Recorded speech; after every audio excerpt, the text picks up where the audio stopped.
Hi there, everybody. So I hope you all had a great Mother's Day. I hope you all gave your mother something really nice and made her feel really special. Our Mother's Day was great. It was good. My mother loved the video I made her, so that was good. We took her out to eat. We took her to a steakhouse called Texas Roadhouse. It was a little loud and overcrowded for my taste, but overall it was good. They have good food, so it was good. So it wasn't bad. And it kicked up my social anxiety a bit, but it wasn't bad. And my grandmother came over, which was good, which was nice because we haven't seen her for a while, so it was good to see her. But we forgot to give her cards, so we have to mail them to her. But overall, it was a good day. So, as many of you know, if you've been following this channel or if you've read my bio, is that I have Aspergers syndrome or autism, ASD, or whatever it is you want to call it. But what many of you may not know is that I wasn't diagnosed until I was an adult. I wasn't diagnosed as a child. I wasn't diagnosed until I was 20. So I just thought that I'd share that all with you, kind of share that story of how this all came to be. So it was always pretty much suspected by my parents. My dad actually used to work with autistic children, and he knows that a lot of the same things that they did, I did too. So. But my parents didn't want them to feel like, but my parents, oh my gosh, I can't talk right today. But my parents didn't want me to feel like they were singling me out, so they didn't get me tested. My mother was actually the one who brought it up. I remember, like, we were in the kitchen talking, and she kind of just blurted it out. She said, "Hey, did you ever think that you may be autistic?" And I kind of stopped for a second, not because I was offended or anything, but because I was surprised, because, yeah, I have. I mean, I've thought for a long time before that I was, but I didn't know how to bring it up. So, after she brought it up, I took an online test, one of those, Psych Central quiz things. And it came back positive that I most likely have Asperger's syndrome. So I showed it to her, and we decided to get me tested. And we first met with the mental health doctor guy, psychiatrist, not psychiatrist, whichever one diagnoses mental disorders, we met with him, and sorry, I'm getting a crick in my neck. And we talked with him. And I thought that was going to be the end of it. I thought that, I would talk with him and then he would tell me, but no, that was not the end of it. I had to take a series of tests afterwards, a series of evaluations, of meeting with the psychiatrist or the mental health doctor guy, and taking tests like answering questions and all that good stuff. The whole thing took maybe 4 months. And I was diagnosed February 23rd, 2016. And just a few weeks after my 20th birthday. And even though it was always suspected, even though we all pretty much knew, it still felt kind of overwhelming.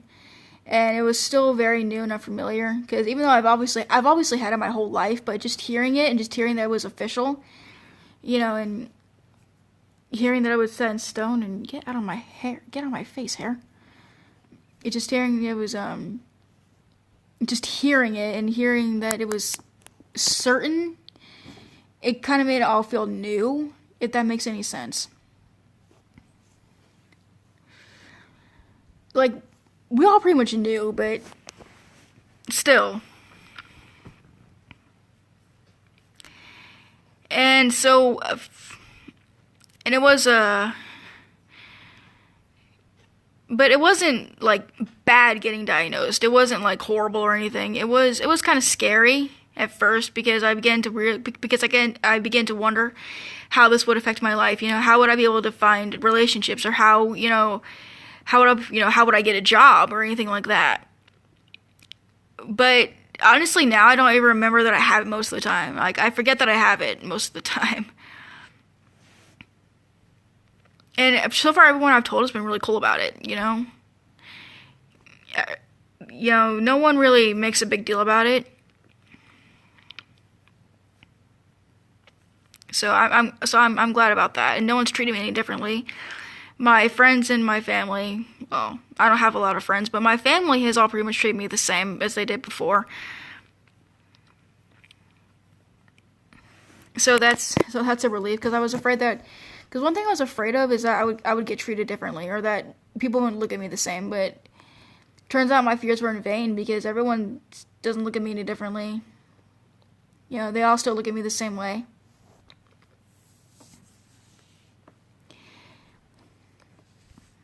So,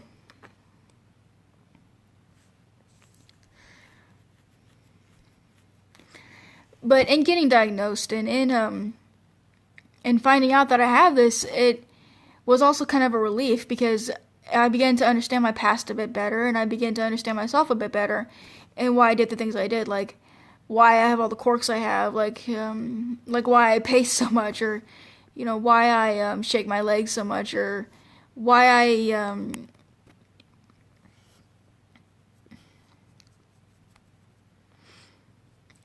why I am the way I am, basically. Why I've had so much trouble making friends as a child, or why I'm so socially awkward, things like that. So it was kind of a relief to know, and to be able to understand, and to be able to understand myself better, and things like that.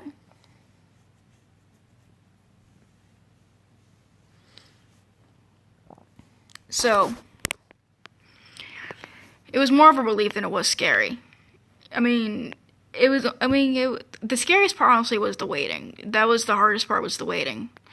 Was the waiting for the results. That was, honestly, getting tested for anything, the hardest part is always the waiting.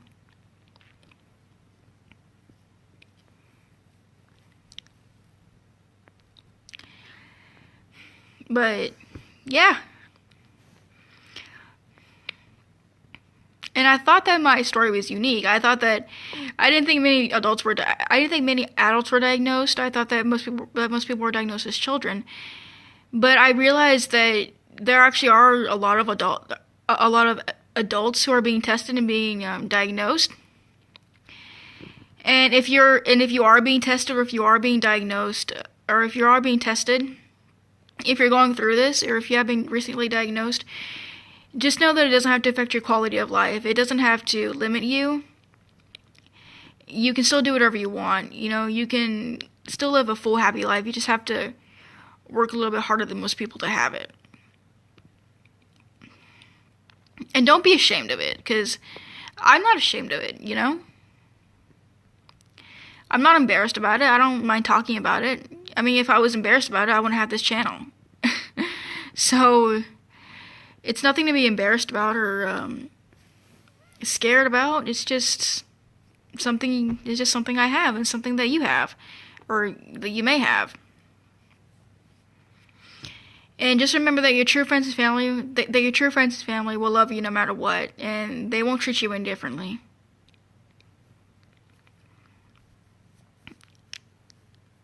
And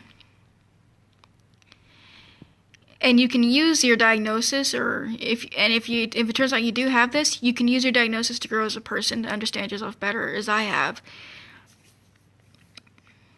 And I know that can be overwhelming. I know that it can be scary, and because I've been there, and I know that it can be a bit nerve-wracking, and it can be a bit stressful.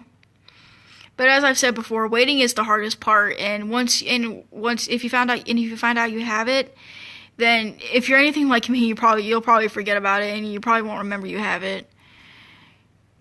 I don't forget that I have it, but I even think about it most of the time. So just remember that it's not as bad as it sounds. It's not a life sentence, and there's always someone out there who understands. I understand. I know what it's like. So if you need any advice, you can always talk to me. My channel is always open. You can always PM me. You can always comment on this video if you have any questions you want to ask me, or if you have any concerns, or if you just need someone to talk to, if you need some advice. My channel is always open.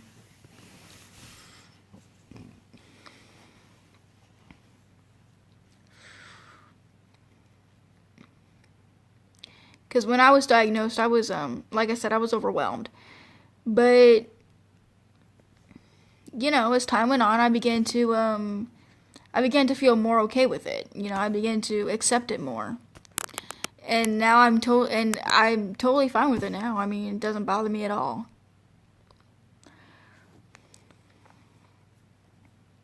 And if anyone looks down on you because of it, or if they try to make you feel bad for it, fuck them and the horse they rode in on.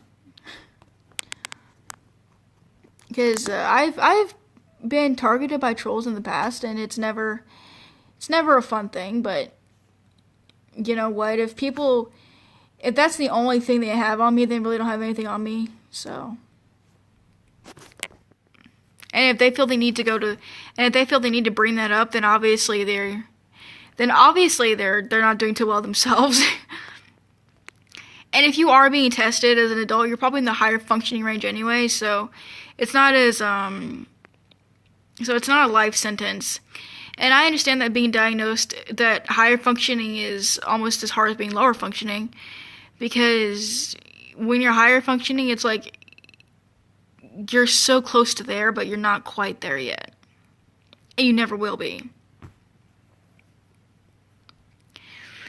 But like I said, if anyone out there is being tested, don't feel overwhelmed. You know, don't let it weigh on you. Don't let it define you. Just, if you have it, you can use it to understand yourself better, and you can use it to grow as a person.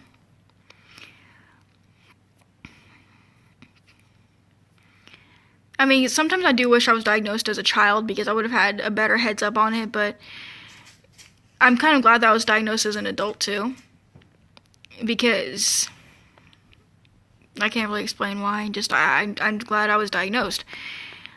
I'm glad I was diagnosed as a child. I mean, not as a child, as an adult.